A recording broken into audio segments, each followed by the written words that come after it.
Ouais, donc ça c'est juste pour un peu comment j'explique les fourmis brunes, comment je crée un besoin envers les petites fourmis brunes qui sont gossantes. Habituellement, ce que le monde n'aime pas, c'est que ça fait des. C'est pas beau. Donc, ça crée des bosses sur le pavillonnier, ça sort beaucoup de sable.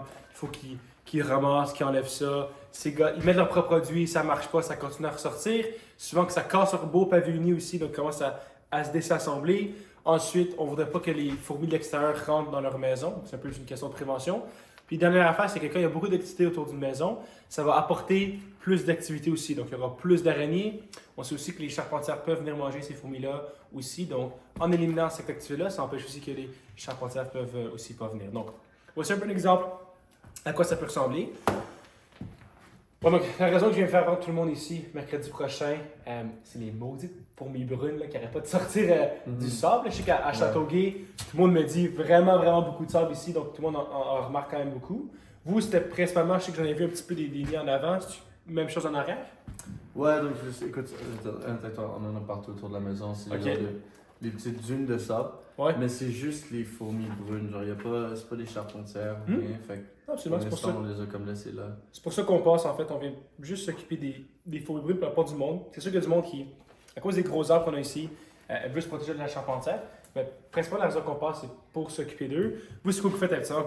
Parce que clairement, j'en vois qu'il y en a beaucoup. Est-ce que vous les éliminez vous-même? Donc, j'ai un spray. Puis je Ok. fais juste sprayer genre sur les trous Ok. quand je le vois. Mais écoute, des fois, je m'en débarrasse pendant peut-être une semaine, 2 semaines. Ok. Puis ensuite, ils vont revenir parce que je peux pas sprayer partout. Là, tu sais. C'est comme dans le jardin, il y en a aussi. Ok, donc c'est un peu éparpillé un peu partout, ouais.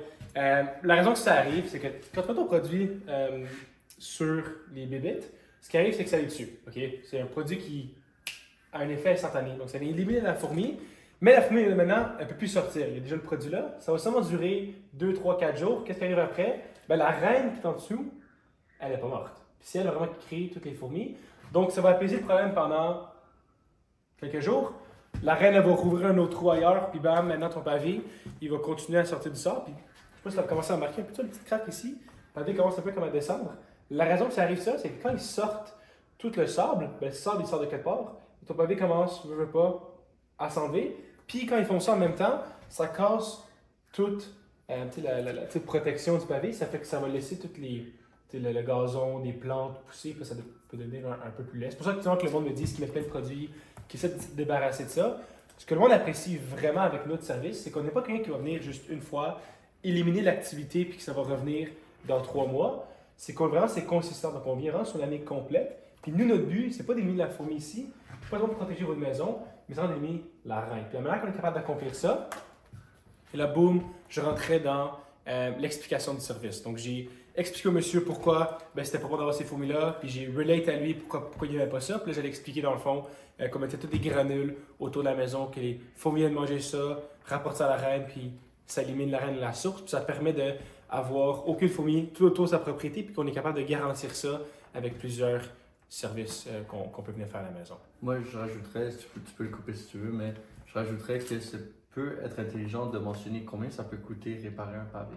C'est pas tout le monde qui est au courant, puis ce genre de chiffre-là, comparé au prix que ça coûte, ce service-là, justement pour le protéger, ça peut être bénéfique de le mentionner.